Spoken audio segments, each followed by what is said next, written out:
You're listening to In Session, where marriage and family therapist Mark Ponce sits down with your therapist and other therapists in the community to talk about who they are, why they do the work, and what keeps them coming back. This is Beyond the Intake, where we slow down and talk about the parts of therapy, identity, and being human that don't fit into a first session. Thank you for being here. Please enjoy today's episode.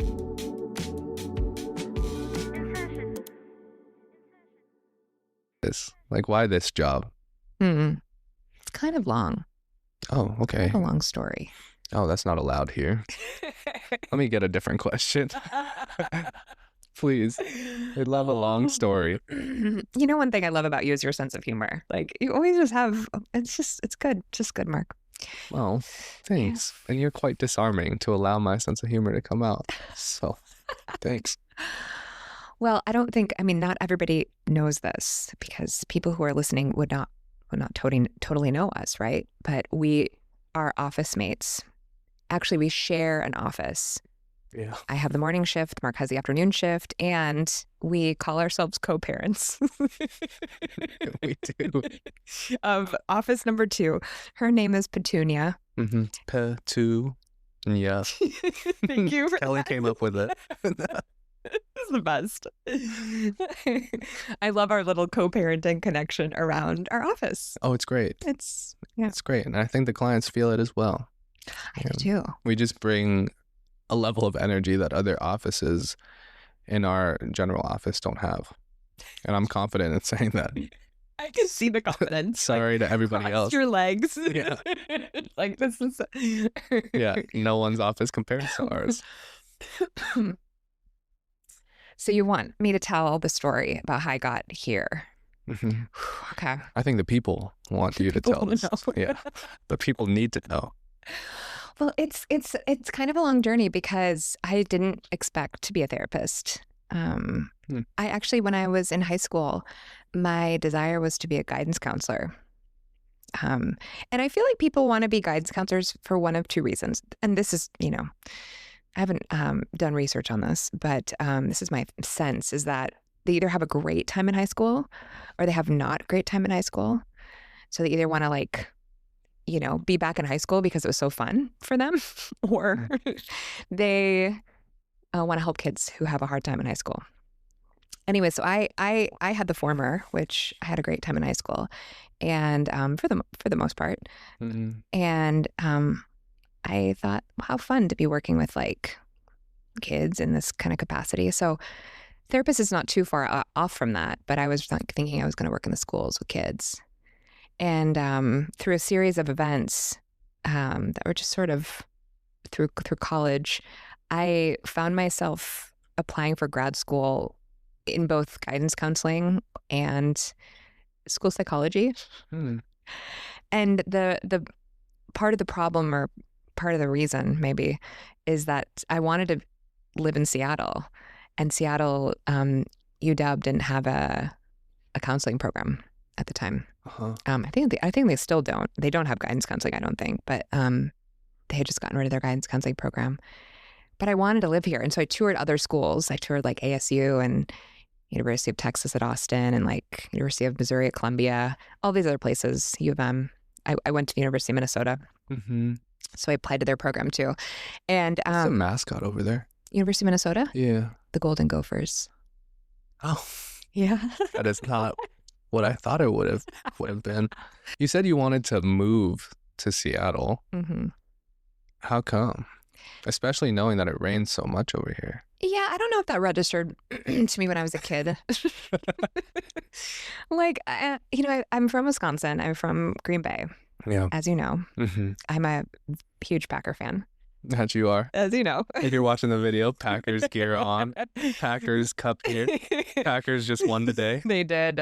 Great game. Yeah. I was sort of dreaming, like today, I'm like, I hope I can talk about how the Packers won on the podcast. Oh, yeah. This is my dream coming true.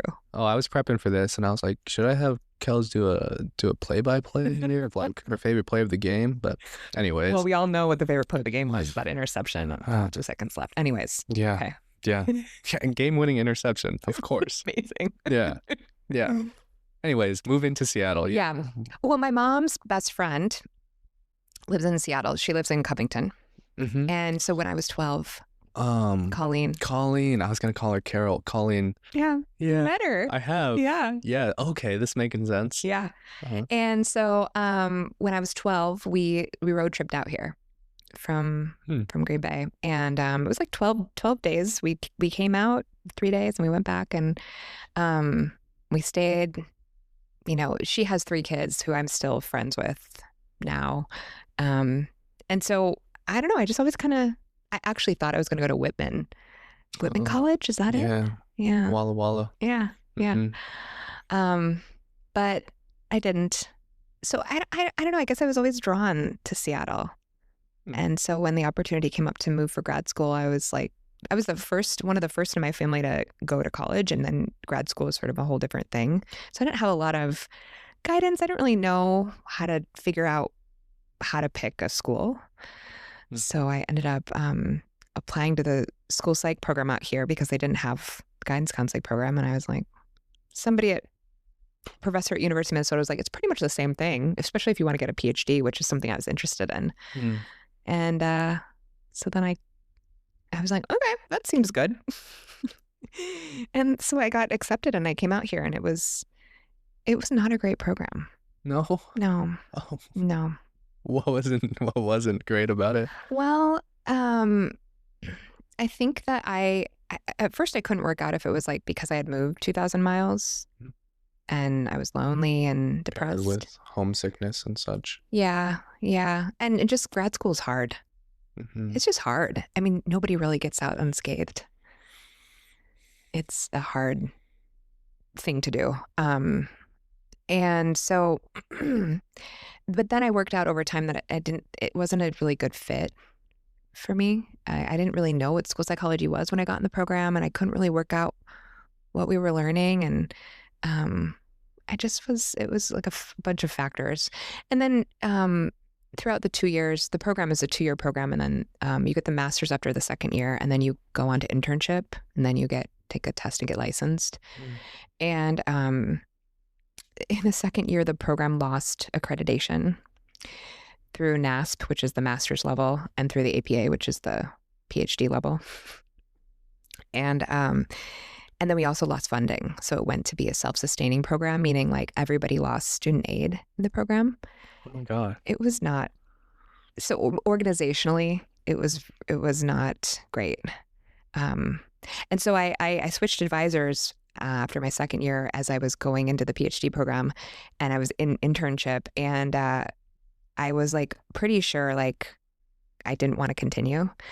And I emailed them so many times to try to get a meeting with my advisor, and then even a meeting with my former advisor, and nobody would email me back because I wanted them to say like, I wanted to be like, I'm gonna quit, and I wanted them to be like, don't quit, and then nobody got back to me, so I ended up just quitting over email.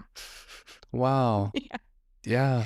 So I did 2 years of a master's program, and I got my master's, and then I quit during the internship.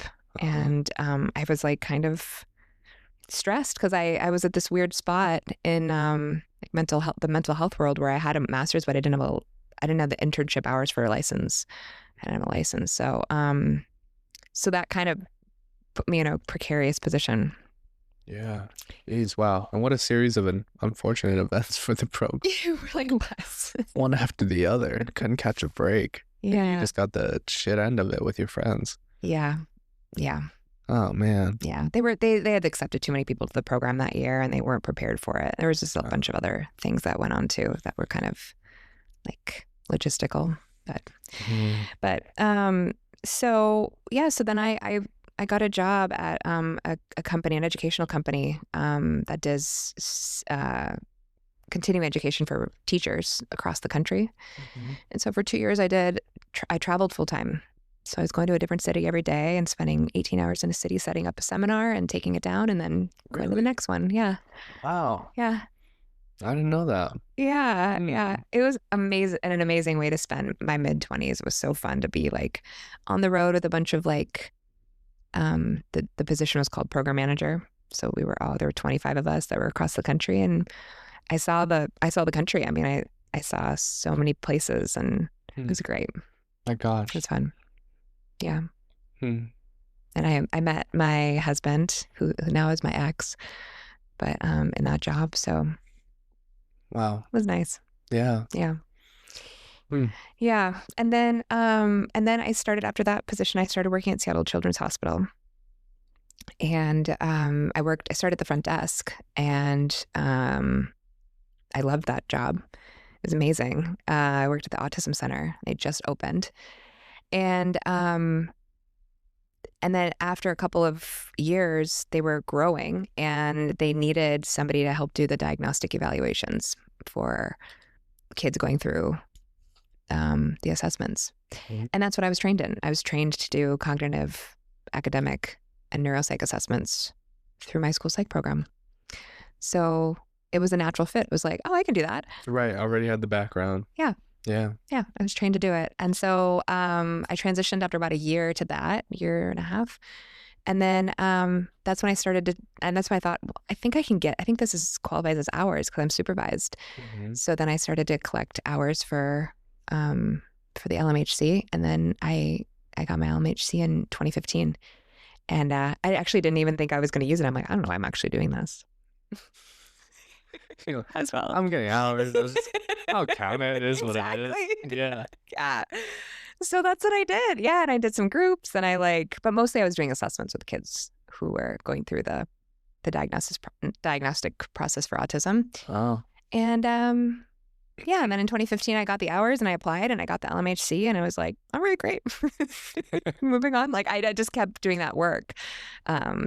But then on the side, I wasn't as creatively fulfilled through the role as I wanted to be, because it's standardized testing. So you're just doing like the same assessment over and over again. Mhm. And so I started a personal styling business on the side, and I kind of got like, it was almost like in vivo therapy. Hmm. How do you mean? Like, I got a chance to like be in an experience with somebody who was like actively seeing themselves in a different way, or like confronting parts of themselves that either like they were familiar with, or they didn't like, or they wanted to change. And so it was really fascinating for me to work with that with people. What led you to personal styling? Like, I've known this about you for a while. Mm-hmm. I mean, like, what started that for you? I thrifted a lot when I was a kid. Hmm. My mom and I would go, and a couple of friends and I would go, and it was so fun to do with high school. I used to do with my high school boyfriend all the time. And Good thrift stores in Wisconsin. oh my gosh, yes. And in like the 90s, it was so great. Like I have an old Seattle Seahawks shirt Wow. that my high school boyfriend thrifted in like 1999, and it's a good one. It's like a throwback 90s. Like, Wow. You still have it. I do. You have to bring it out sometime. Yeah. How dare I? Right. I Or mean, well, the Seahawks. Seahawks are going to take the NFC this year, so Yeah, so better dust off the shirt. Whew, okay, that's hard for me to hear. Back to personal styling before we riff on football for like the next 20. Definitely could. So thrifted a lot when you were a kid, huh? I did, yeah. Mm. And then when I moved to Seattle, I thrifted more, and I thrifted actually, like we furnished my whole apartment, my first Seattle apartment, for like $300. Shoot. It was just amazing. So I was used to it already. And then when I started my job at Children's Hospital, I don't know. I wouldn't say that like I did anything special. I just was like wearing what I'd normally wear. And my coworkers were like, I really like your style. Where do you shop? And I said, well, I shop at Goodwill. And so what ended up happening is they started asking me to shop with them. And You so just had the touch. I guess so. I mean, I was like, well, I don't really know what's in your closet, so maybe we should start there.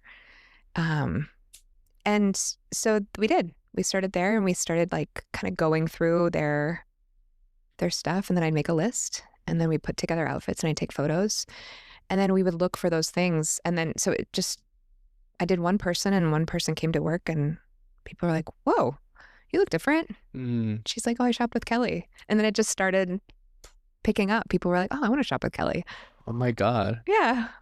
So after a couple of years of that, I was like, I think this is a business. Yeah. So I started a business, and then it just kind of kept rolling. And then what happened is I ended up getting press, and so I was like, I need a website, I guess. Like, I don't know how to do this. It all just started snowballing. Yeah. Wow. Yeah. Hmm. So in 2018, I left Children's Hospital and I started styling full time. Business was like that.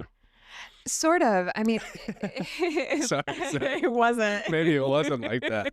I was still like, I mean, when you're like an entrepreneur, everything is yours to do. Mm-hmm. And so I was doing the sort of like the talent aspect of it, like the styling itself and the shopping, the closets, like the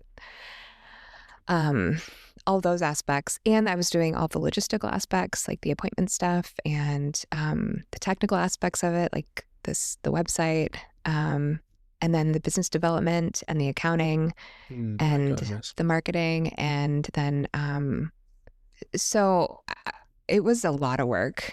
And I took like a lot of different classes to figure that all out. Yeah, I believe it. Lots of hoops to jump through. It is a lot. I mean, trying to figure out taxes and like, I wasn't really making a lot of money. And so luckily I was being supported by my husband at the time, which is an arrangement we kind of figured out like, okay, I'm like, I got to figure out how to do this so we can, I can make this more sustainable. But then the pandemic hit and I got a divorce. And I was like, I need a source of income. And then I was like, oh, I'm an LMHC. I forgot about this thing. Let me dust off this license here. Yes. Yeah. So in that 2015, license came in handy in 2021 when I applied for a bunch of jobs, and it was, it's the middle of COVID. So, and I had moved down to an island in the South Sound. And so I started working community mental health during the pandemic, and I was ferrying to work every day, taking a ferry. Wow. And that's where I really cut my teeth, almost as some people do when they're doing an internship in community mental health. I was like, I actually don't really know what I'm doing. So I shadowed a bunch of people, and I mean, it was 30-minute appointments. I saw 16 clients a day. And that's how I started. Jeez. It was so much. It was intense, yeah. I feel like there's so much here that I want to ask you more about. So, I mean, maybe we can go back a second and like,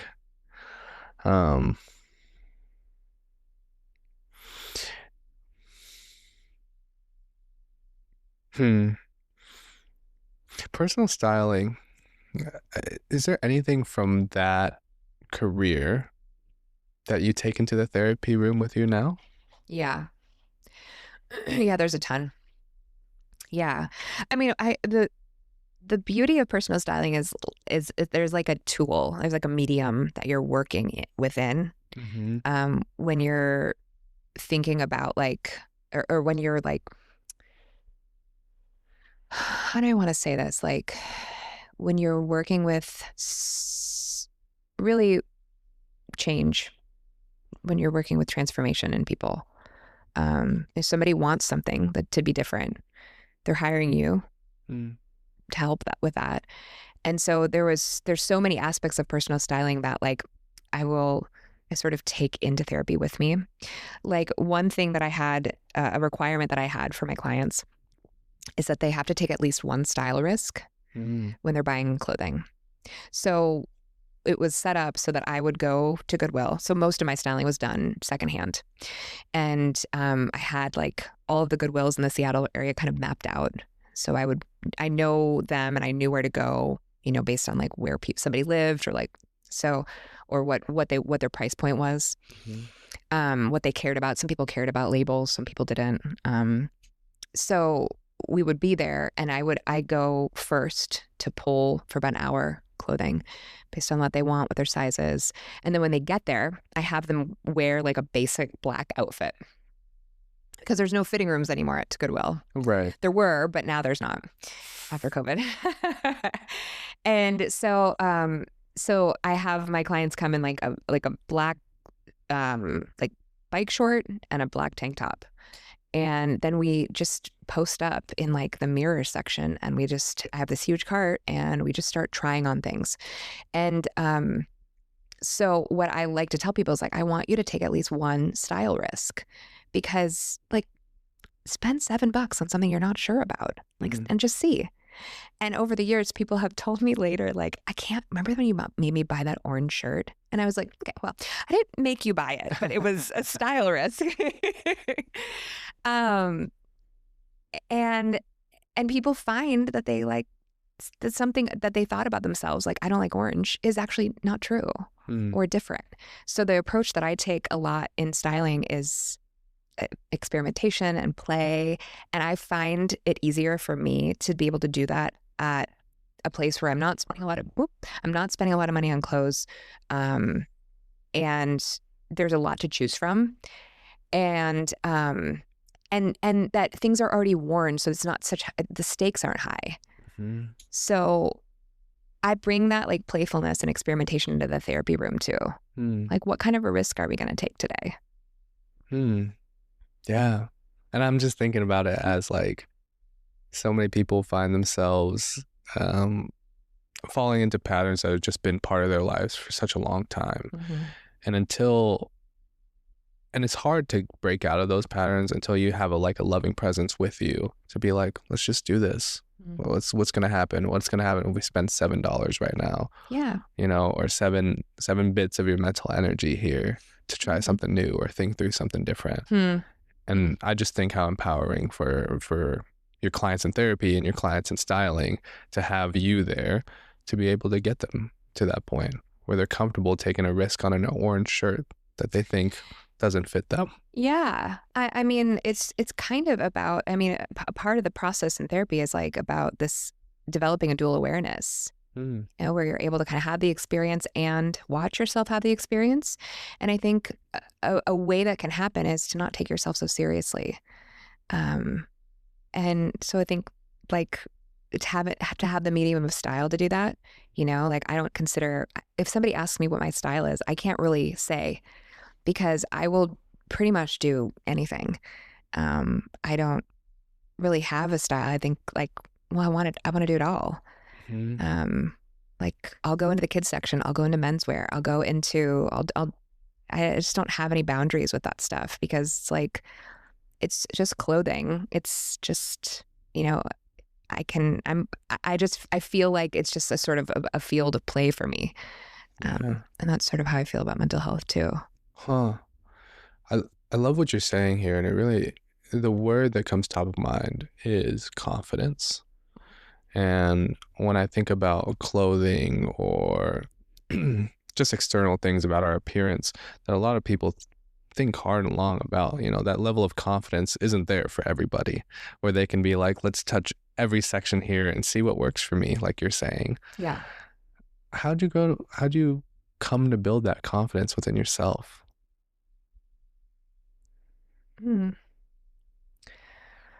That's a good question.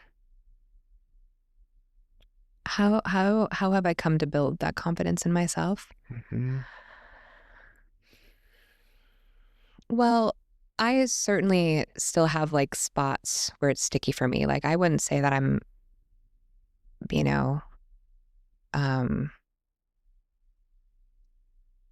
like, this is always, it always feels easy for me to do that.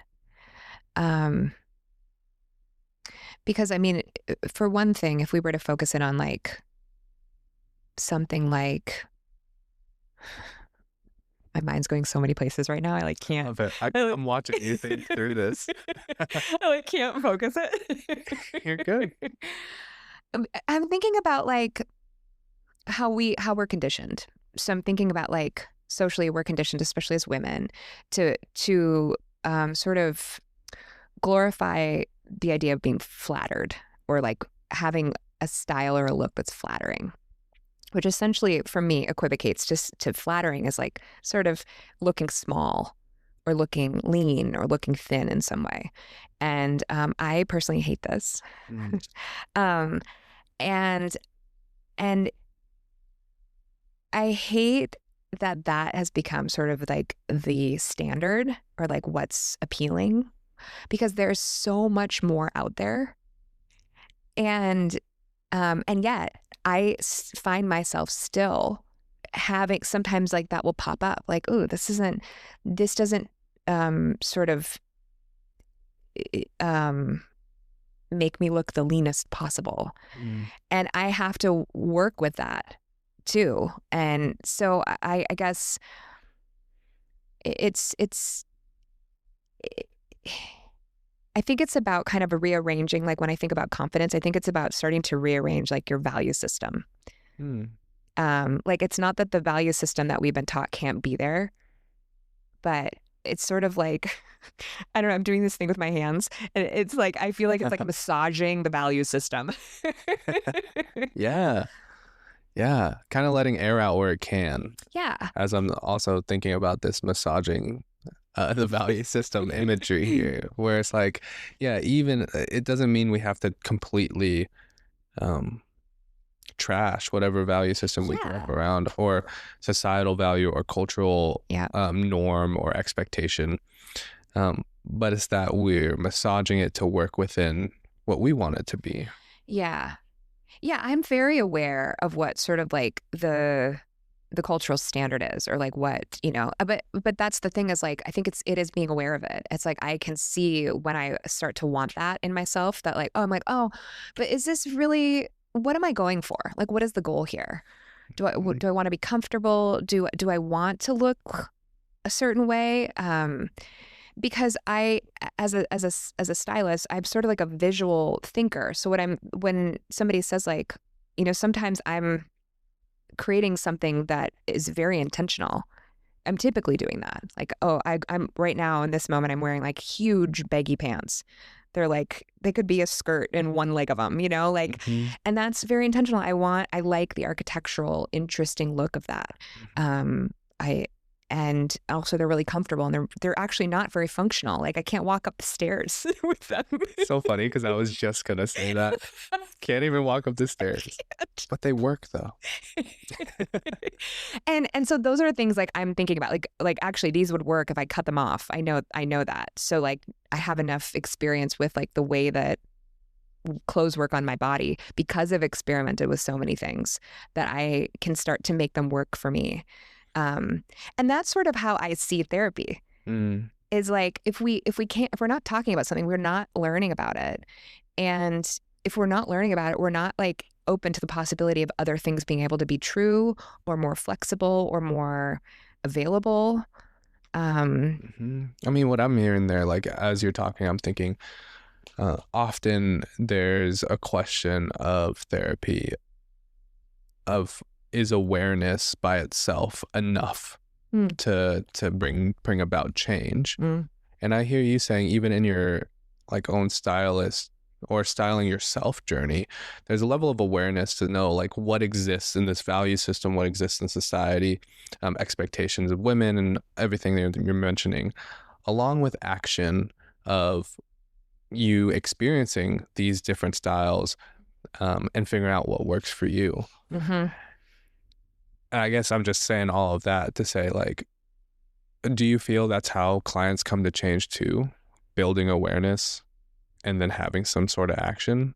Or how would you describe that? I think it's building awareness and having the flexibility to choose. Tell me more. Because I feel like I have the flexibility to choose what works for me or what I want, what I want to achieve. So I've built enough, at least like I have built enough, like, I guess, what's the word I want to use? Like repertoire, or like a dictionary sort of for myself, about like different types of things. Like I know what I prefer. If we're just talking about clothing, for example, I know what I prefer. Yeah. But I'm not and if somebody were to say, like, what about this or this, I could probably say, like, oh, well, that has worked for me in the past, or I used to, yeah, or no, I've found this. But I'm also not opposed to trying those things again, because I think we're constantly changing, and it's okay to want things and it's okay to not want things. But I don't feel myself closing off to things. I just kind of I'm not really attached to the way, I don't know, that clothes are. And I think that can be a nice place to get to emotionally too, not being too attached to the emotions, letting things come and go. Sometimes people come in and they're very attached to certain ways of being. Like, this is who I am. I'm depressed. And I mean, that's something to take seriously. Yeah, I bet you are. And can we build a little bit of flexibility around that concept, around that, I don't know if you want to call it a story, or around that, like, kind of. Yeah, a label, story, narrative, whatever frame we look at. I get what you're saying about clients coming in and feeling that all their life for past couple years, this is just how they've seen themselves, how the world sees them, how practitioners out there have labeled them, and like, I'll just have to figure out how to live within this bubble that I'm in, and like, fair, and we're gonna take that seriously. And what I hear you saying is, can we massage the bubble a little bit to see what else is there for you? Yeah. It's sort of this really fluid process between like getting, it's a lot of getting curious, but it's like helpful to name things. Like, some of my clients, when they realize, like, oh, this thing I've been feeling for 20 years is anxiety. Oh my God, what? It does open up a whole new world of, like, if this is the lens I've been looking through, like, it's sort of. And I think to Kayla's point about being allergic to the word anxiety, I feel that too, because sometimes people can get really attached to that experience. And then the flexibility, it becomes a little bit more rigid and harder to see other options. Just in the same, I'm thinking about it in relationship to style, just in the same way when somebody's like, well, this is the only thing I wear. And it's like, oh, you only wear black. Okay. Well, that's fine. How'd you get there? What's going on? Yeah. Have you ever considered orange? Right. Let's take a style risk. Right. Style risk. Oh my gosh. Yeah. What you're saying has me thinking about, oh no, I lost it. Well, that's gone. That's okay. It'll come back. It'll circle back. Yeah. Yeah. But no, I love this. Oh, here it is. I love the bringing back the callback to allergic to the word anxiety, and like, even trying to detach from like these labels or narratives, because often on my side of the room, I'm looking at the client and I'm like, there's a level of distress here. Whatever we want to label the distress, it's distress. And that's not to dismiss, like, really, that's why diagnoses are in place. Like, of course, we want to address those where it is. Yeah. And this person in front of me is in distress. How do we work through that? Yeah. No matter if it's like anxiety, depression, bipolar, whatever you want to call it, there's a level of distress that is impacting their ability to live. Can we work through that? And often it brings up like beautiful conversations between client and I that's away from the label or society's view on them, and more so about them and their life and what can make it more fulfilling. Yeah. I think that's what I'm hearing from you too, trying to bring clients there to this flexible conversation. Yeah. And I think that, yes. And I think that I like, in my work, I like to use a certain level of play and experiment, and even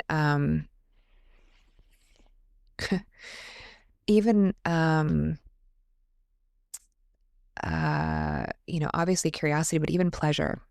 Like, can it be pleasurable for somebody to be in pain?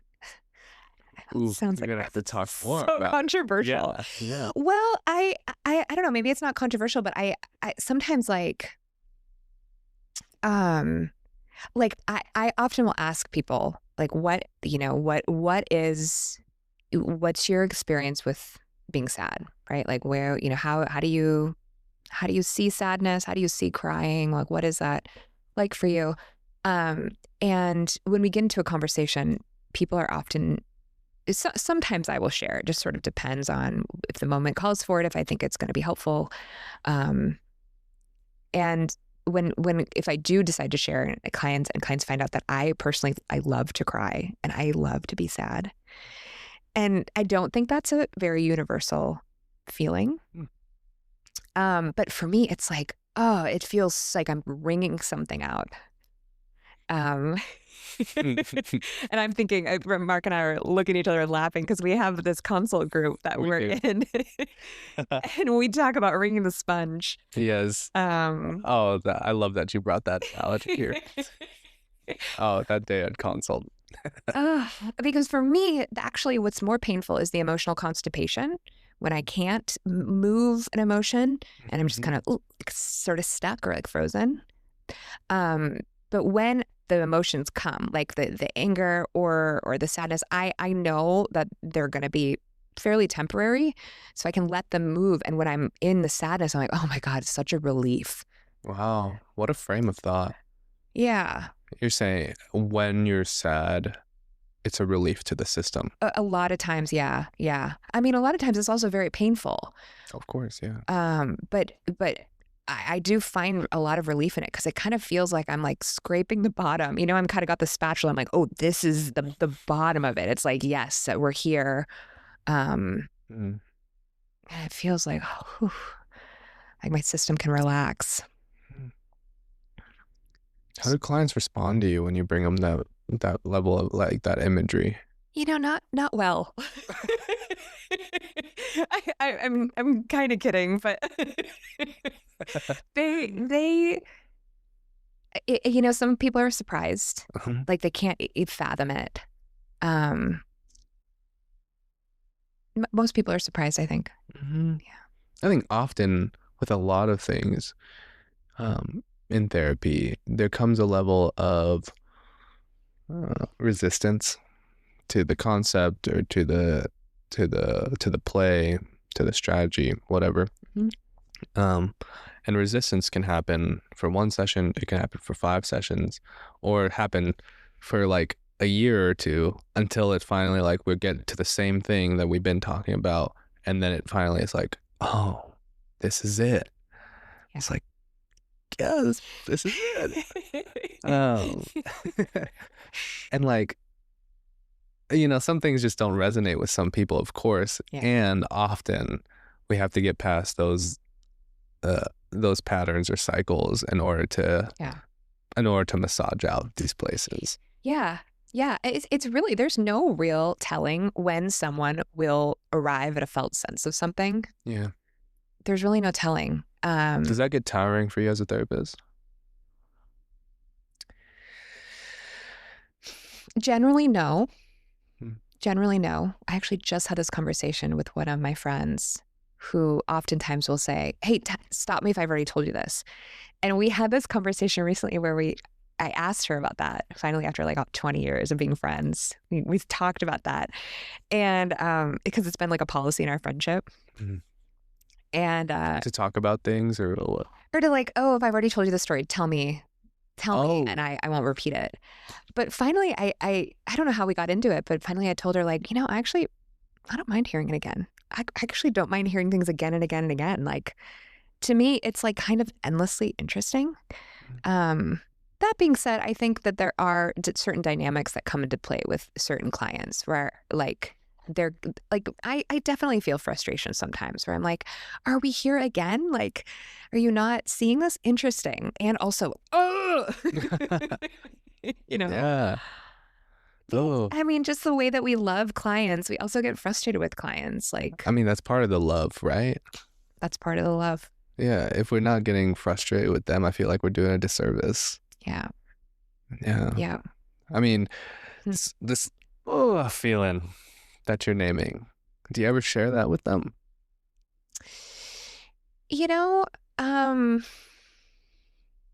Not often.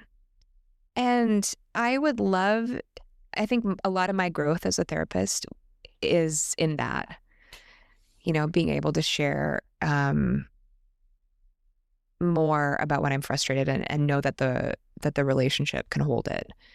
Um, Yeah, what do you mean their relationship can hold it? yeah. I think that, what do I mean by relationship can hold it? Or better question, what often holds you back from sharing that with a client? I'm afraid they're going to leave. Hmm. Yeah. Yeah. Yeah. I think that's it. Yeah. I get it. Yeah. It's a style risk in the room for you. It is. Mm-hmm. Yeah. That's a $7 orange shirt risk for me. It's probably a $45 orange shirt risk. Yeah. I mean, it could be high stakes. Mm-hmm. Yeah. I think that uh, there have been times where I have shared that and it has been okay. But I think that's something that's sort of universal about being a therapist is knowing that our clients can leave at any time. They're free to leave. And that is like, that is like something that's been put in place to be protective of the relationship and to be protective of the client. And I think it's often, I've heard people talk fairly like consumers of therapy, clients of therapy, talk sort of flippantly about that. And it's an attachment for therapists too. Like, I'm extraordinarily attached to my clients and I love them deeply. I care deeply about them. And so I'm also sort of constantly assessing if the relationship, if the trust that's built is strong enough. I think that's what I mean by the relationship. If the relationship can hold it, I think about the trust between us. Do we have the ability to talk through this? Are we at a stage in our relationship where that would be possible? I think about their distress. Typically therapy is a place where people come that's like very supportive. And if there's some sort of like rupture happening, like what's going to happen there? How will the client tolerate that? And also I think about like the client's own window of tolerance and like just what they can handle within relationship generally that I know about them. So those are all the things I'm thinking about when I'm deciding whether or not I'm going to say, I'm frustrated right now. Right. We keep circling here. Yeah, it's like the responses we're giving in the moment are often a lot more strategic than people think. Definitely. I mean, like you're saying, you're considering all of these things while someone's telling you what's going on in their life. Yeah. And then as they wait for your response, you're like, oh, shoot, yeah, I talk now. And yeah, what is your window of tolerance here? And it's like you're thinking through all these things in order to maintain this relationship while also pushing the client to change, while also not wanting to upset the client, while also containing yourself. Yeah. While also managing the space. And I can go on and on. And it's like so much. And I know you and I have talked about this before of like, especially when I was trying to come up with my doorknob questions in the beginning of this podcast. Me and you were shooting the shit. And you were like, oh, an interesting question is what's a part of the job that not many people know? That's right. Or don't consider? Yeah. And this is just reminding me of that conversation we had. Do you feel like there's any other parts of our job that people don't know? Yeah, there's so many. There's so many. The one that comes to mind, I don't know if we discussed this one or not, but the one that just came to mind for me when I was talking before was about self-disclosure. And how, when I'm choosing, and there are a lot of differences with therapists. Therapists, practice in a lot of different ways. There's a lot of different styles. There's a lot of different modalities. So I guess I just want to sort of qualify it there. Yeah. But for me and for many of the therapists that I consult with and like, you know, have the pleasure of being co-working with, we're thinking about, how is this going to be helpful? My self-disclosure, information about me, how is that helping right now? I'm very specific about how I'm thinking about it. And if somebody asks me, like in the moment, if somebody was looking in on the session and it was pausing me and saying like, why did you do that at that moment? I would be able to say why it would be therapeutically important for the sharing. And sometimes that it doesn't happen the way I think. Sometimes the tidbit of information that I give is like completely ignored. And then I think, oh, okay, that's information for me that I know, you know, that's a risk sometimes. How do you decide? What do you do? Oh man, I feel like it's a very similar process because you're right. It's when we as therapists start to take up space in the room, it shifts the dynamic, whether or not the client consciously thinks so or not. Yeah. You know, and to have the space be totally theirs while also have it be a relationship is quite the dance, right? Because it's like such a good way of putting it. It's so interesting, and for us, like we take on the weight of the burden of that to navigate this dance, so we're not stepping on each other's toes. Yeah. Right, and it's like, I guess for me, like as you were talking, I was thinking about myself and like when I use self-disclosure, and I think the same, like how does this benefit the client, or how will this benefit the client knowing this about me? Yeah. So even in as basic conversations as when clients are coming in, like my couples, and you know they're asking me about something over the weekend or like the past holiday, my response to that often is thought through, like pretty in depth, where I'm like, do I mention my partner to this couple? Yeah. Will that help? Do I mention my family to this couple? Do I just say it was good? And it's like, these things might not matter at all, but if they did, especially if the client has stories about like partnerships or stories about their family, or I know they didn't spend it with, like, I don't want to create this like unconscious narrative between us, and like they're just asking me how I'm doing, but I, like you, I'm thinking through, how is this beneficial, even if our session just started together. Yeah. And I catch my breath because it's kind of a lot to think of right now. Yeah. I know. I was chuckling because I can relate. There is just a lot of thought, and I guess also to go back to, you know, what you were asking about with like what are some things that people may not know, that it's like, this is a part of developing like your clinical sense. Like you know, like there's so much to think about in therapy as the therapist, as the person holding the structure of the relationship, that sort of it's overwhelming to start breaking it down and to think about all of the emotional and mental work that we're doing to create a certain type of space for somebody. And so much of it is personalized.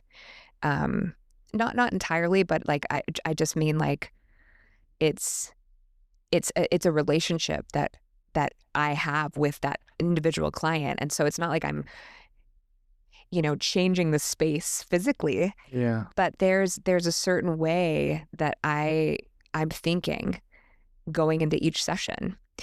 And that, I think that's an important part of developing your clinical sense. So it can be a little bit more automatic, because at the beginning of the work, it's incredibly taxing to develop the stamina to do all of this at once. Totally. And so I guess I just say that as a part of, you know, what people may not know. Yeah.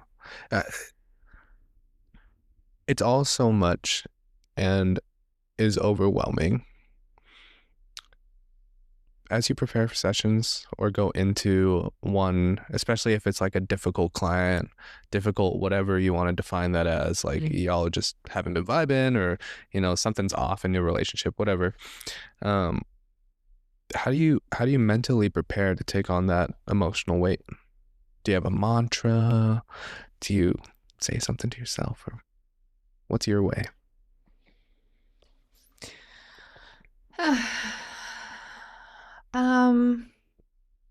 What is my way? I guess it's changed over the years. Let me think about that for a second.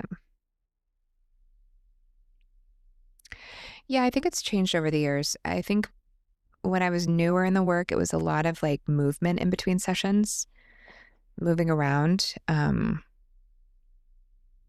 now it's just remembering to breathe.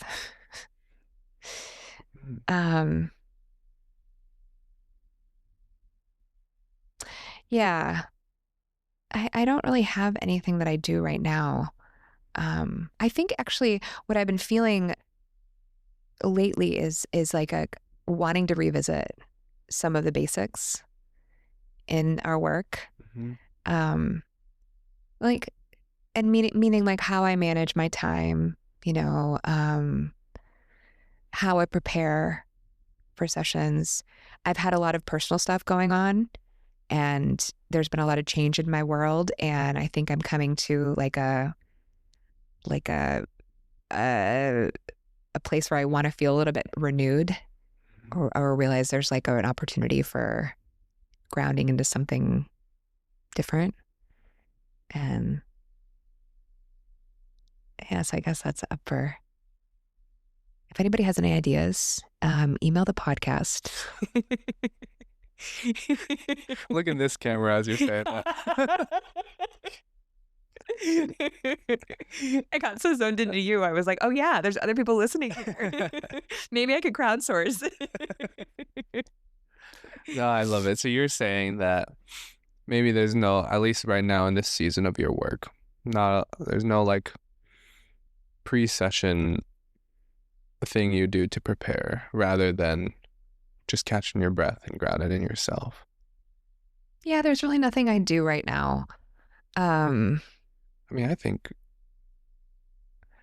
people overlook the breath often. It is one of the most, if not like the most front forward part of our being that connects us to ourselves. So I think it makes sense, especially as you're talking through connecting with your clients and doing so in such a intentional way, that you start with just getting back to your breath. Well, because you'll notice that I'll hold my breath when I listen. And then it's sort of, if, I'll hold my breath and I'll be like, oh my God, I'm not breathing. And then I'll only take a big breath, and then like sometimes that will be, even a breath in the middle of a therapeutic session can be something that is noticed by the client and, interpreted in some way. So, I don't know. I notice that about it often when I take a deep breath and I'm like, oh my gosh, is this placed in a spot where like, if they ask me about it, I could tell them like why I'm taking a breath, because I've been holding my breath the whole time you've been talking. Like, because I'm like, just so in their experience, like that's what I'm sort of trying to do, is understand deeply like what they're saying, where they're coming from. I find that I'll hold my breath. And so I'm trying to remember to come back to it. Because I need it. You're right. Post session, you're like, oh geez, I didn't breathe once during that. I once went to a massage therapist who told me like, oh, you don't breathe a lot, do you? I was like, maybe this is a thing I do. I don't know. He's like, I'm just so in tune to my client and their story. That just forget to breathe. Just like with bated breath, like what's happened next? My gosh. Yeah.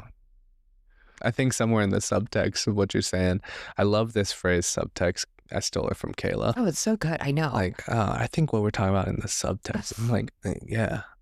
You are right. Also, you sound so smart when you say it. Right? Yeah. Yeah, anyways, Kayla was a scientist, so it makes sense. Yes. Also, she's so smart. Like every time I hear her talk about something, I'm like, what? Like I just need like if I could get 1/1,000,000th of what she has, like I feel like she just makes me a smarter human. Half of the title of this episode is just gonna be Kelly and Mark rave about Kayla. An ode to Kayla. Yeah. But in the subtext, I think of what you're saying. Like I'm hearing the sense that therapy as the therapist takes a toll on the body and takes a toll on the mind, and like, you know, it can be depleting of like our own personal energies. So I'm wondering, with you filling other people's cups all week, how do you refill your own at the end of especially at the end of a longer week? Mm-hmm. My number one go-to is lying on the floor, flat, and staring at the ceiling. Like that's my number one. What's that do for you? It just helps me. Like I feel like I need to change positions physically for the energy to sort of like drain out of my head. And that's something I'm actually actively trying to do in session 2, is not only being more with the breath in myself, but also sort of like notice my body in session 2 more. Because I'm often telling my interns, like, what's happening for you in session? And I think there are many ways to access that. And so I'm trying to access it in more of a somatic way for myself. I guess more recently. And so lying on the floor on like something like a hard surface, like the floor, not like a bed or a couch, is really grounding for me. It kind of like helps my energy redistribute. And then I find that just staring into space just like helps just let my brain go wherever it wants to go. And I sort of take that a little bit from my EMDR work, which is kind of unrestricted processing. And I'll just think when as I'm having the thoughts, I'll think, well, must be where my brain needs to go to just kind of clear whatever it is or process whatever it needs to. And then after sometimes I'll close my eyes, and if I do that and I have a time limit, I'll set an alarm. But usually I find that I don't usually need the alarm, because after about 10 minutes, I feel like pretty like more clear. And the 10 minutes we have between sessions is not quite enough time for that. Oh man, I know. It's not. There's got to be a better system out there somehow. There's got to be. I know. Yeah. I don't know what it is yet, but. Neither do I. Anyways, you were saying. But yeah. So that's sort of my go-to strategy. Okay. If I used to do more movement and going outside. I haven't done that as much in the last couple of months, but and then honestly, I like to not think about my work for the whole weekend. Like I kind of put it away and just like live my life. But and then I'll kind of come back into it Sunday night, and I'll be like, okay, yeah, ease back in. I don't know. It's just like a way that I'm being with it right now. Yeah, I love it. It sounds so sweet to yourself. Yeah. And like, thank you for spending some of your weekend talking about your work. You know, even though you put it away to take care of yourself. Yeah. It really means a lot to me. I love it. I love learning about you. You know, and I really like that you mentioned your EMDR work. Because I mean, as I know, and maybe people listening know but don't, I don't know. Yeah. EMDR, and you also do like IFS, internal family systems. Like both of those are trauma process, like in the world of trauma processing. Yeah. And you know, pretty deep traumas that are like heavy and often quite sad. How can you sit across from multiple folks during the week and like carry the weight of those stories? How are you able to hold all that heaviness? and keep coming back? Well, I cry a lot. I mean, if I'm being perfectly honest. That's a way that I can digest and metabolize the information people are telling me. And I have a lot of support, like in our space with our coworkers. So if something happens in session that that will not wait for the next session or will not wait for, you know, the end of the day, I can go in and talk with somebody like immediately. Like, okay, I just need you to like look at me, or like I just need you to listen for 5 minutes, or I just need to cry. You know, I've done that plenty of times. Um, and that really helps. It's like when you share pain, it helps ease it. And that's why I believe in therapy, because sharing it makes it more bearable. Sharing the pain Yeah. makes the pain more bearable. Yeah. Hmm. That's my belief. Yeah. As other people are holding it with you, holding you in it. I mean, there's a lot of ways you can think about it and say it and, you know, imagine it. Um,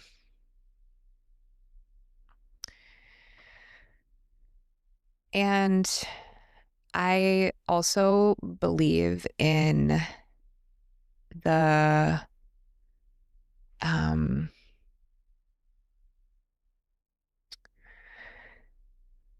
I don't know what I was going to say. There's something there and then it left me.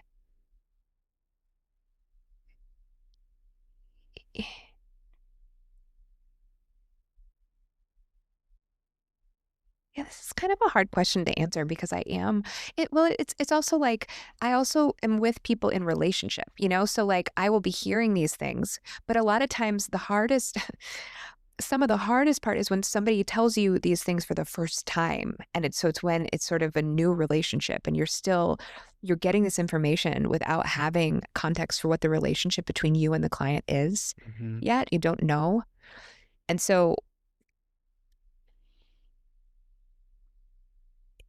when I'm in the relationship, it's like not every week is somebody coming to me with something extremely traumatic that's happened.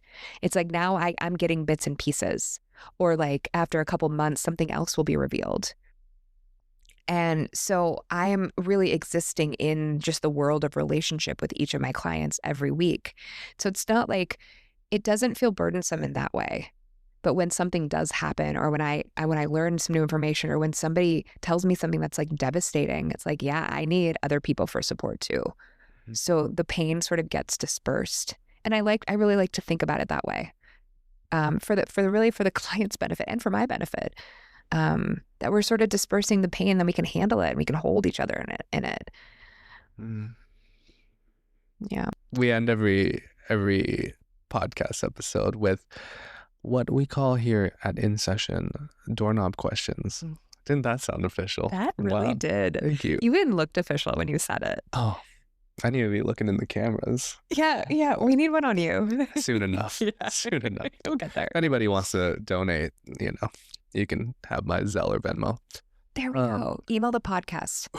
Thank you. Email a podcast. It's in the show notes. Send us a DM. Right. Like something taking ownership over with you. Like, no, I love it. I love it. I need it. We end with doorknob questions. Same 3 questions that we ask every guest who's on the show. Yeah. And I'm adding one more for you. That Fun, like a bonus question. Bonus question to start. Whoa. Okay. Yes. Whoa. This is exciting. Ready? Okay. In 2 sentences, what are main cultural differences between Wisconsin and Washington? 2 sentences. Main cultural differences between Washington and Wisconsin.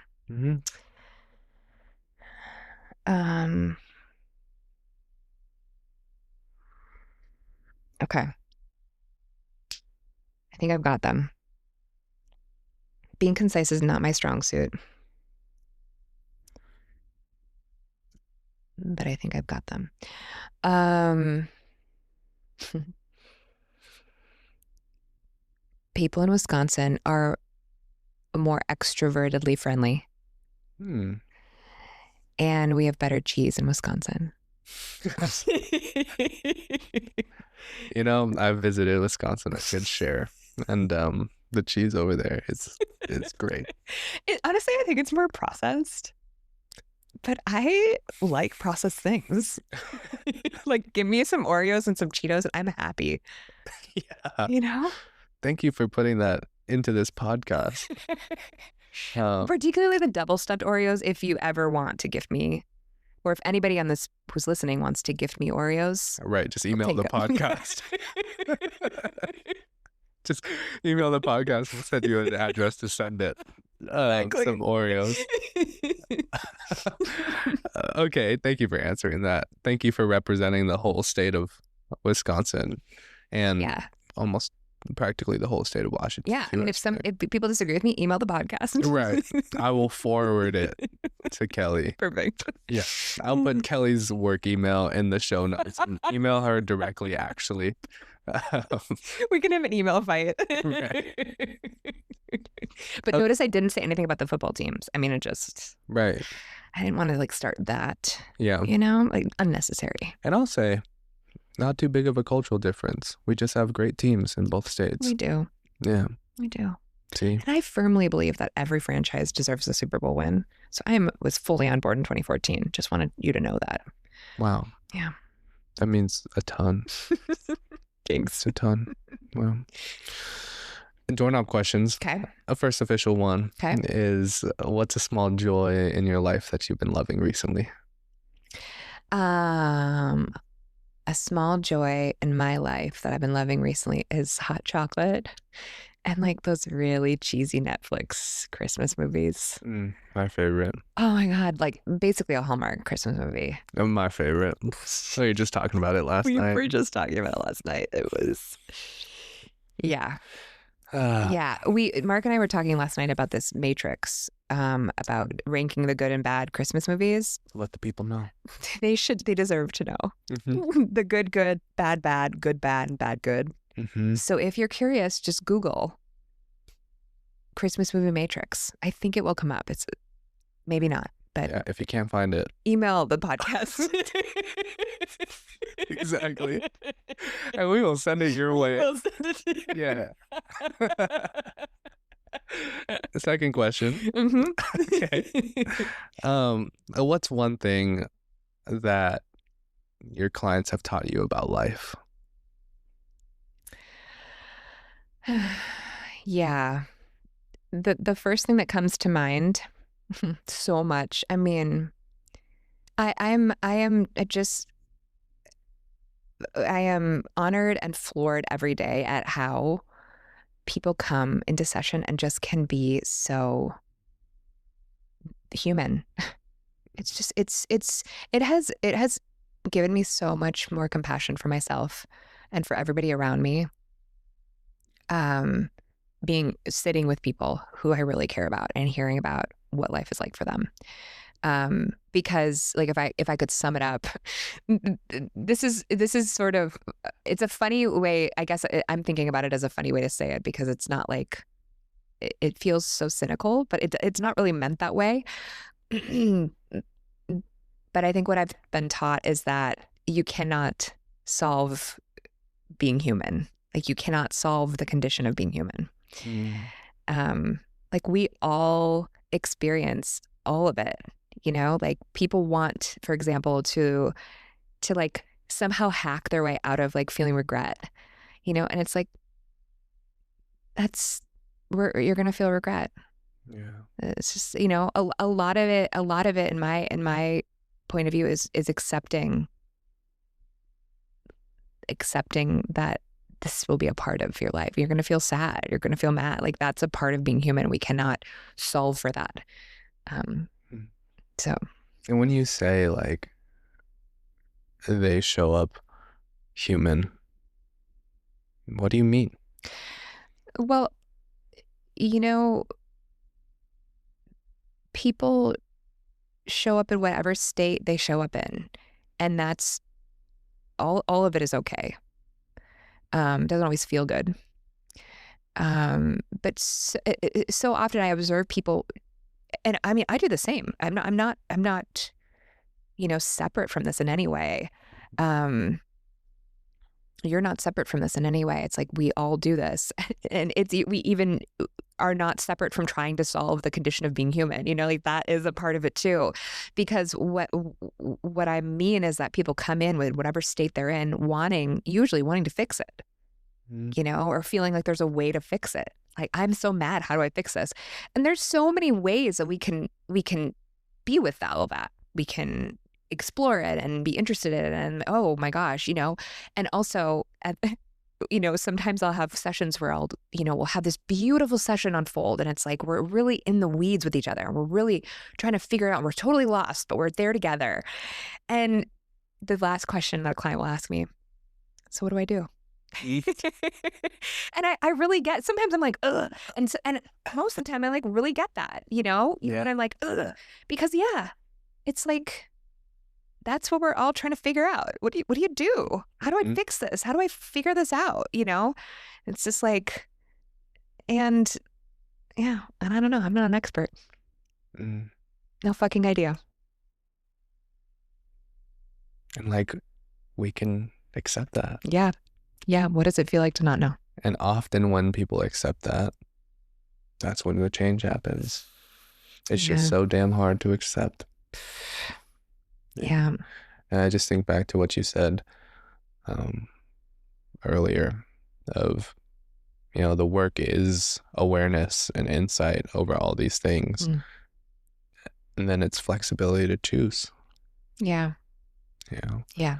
Flexibility to choose that for the past 45 minutes, we were talking about all these things in the weeds together. And the answer to the question of what do we do is actually your choice as to what are you going to do with this past 45 minutes. Yeah. Not Kelly's choice, Kel's choice, or Mark's choice. Yeah. Because that's not our choice to make, but it's like we were in the weeds. Yeah. What do you do?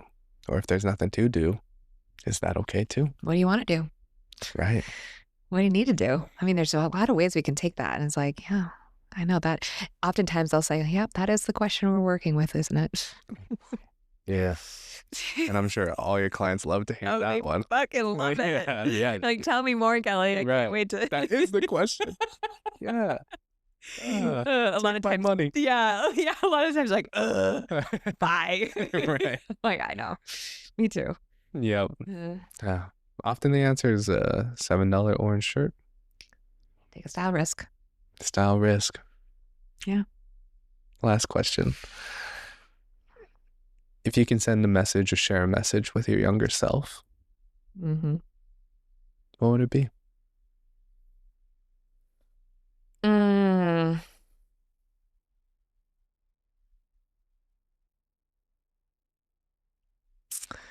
It would be, it's okay to make a mess. It's okay to spill.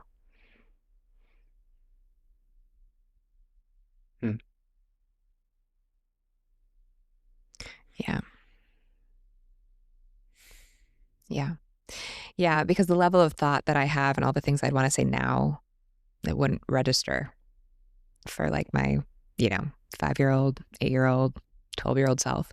But you know what would register? It's okay to make a mess. And I hope that registers with everyone listening. Yeah. I love that message. Yeah. This moment is just making me think. I was having a conversation with Kayla's partner last night. We were all at this thing hanging out. But I mean, we had a holiday party last night. Yes. It was amazing. And we karaoke'd after. It was so fun. So I think the next sitcom should be like, not a sitcom, reality show should be like therapists who karaoke. Yeah. Yeah. So anyways. Oh. Write it down. Email the podcast if you have other ideas. No, I was talking with Kayla's partner last night, and it was like I was listening to yours and Kayla's episode, And they're just, what makes it different from other podcasts out there is that the silence that y'all just sit in, you can really just tell it's two therapists sitting across from each other, because instead of filling the space, it's just, mm-hmm. In this moment we just had, I was like, oh yeah, we're sitting right in this silence. It's okay to make a mess. I know. That was so beautiful that you just let it land. I mean, that's the shit we train for. Right. That is called training, and it's called distress tolerance. Exactly. Yeah. Everybody just checked their phones to see if the podcast stopped, if that was the end. No, we're just sitting here nodding at each other. Yeah. You're watching the video. We got eye contact going on. It's like a moment. And that is just what it was. Now you're in the mind of a therapist, because we just sat in that. Yeah. Kels, thanks for being on the podcast. I'm so happy that the community gets to know who you are. Me too. I'm so honored to be here, and I'm your biggest fan. I mean, outside of Sam, but yeah, one of your biggest fans. I think there's probably a lot of big fans out there. So all the millions listening. Yeah. To this. Yeah. Yeah, but you're up there. I mean, there's a lot of people who love you. So. Oh my God, my heart's full. Thanks, Kels. Thanks for having me. Of course.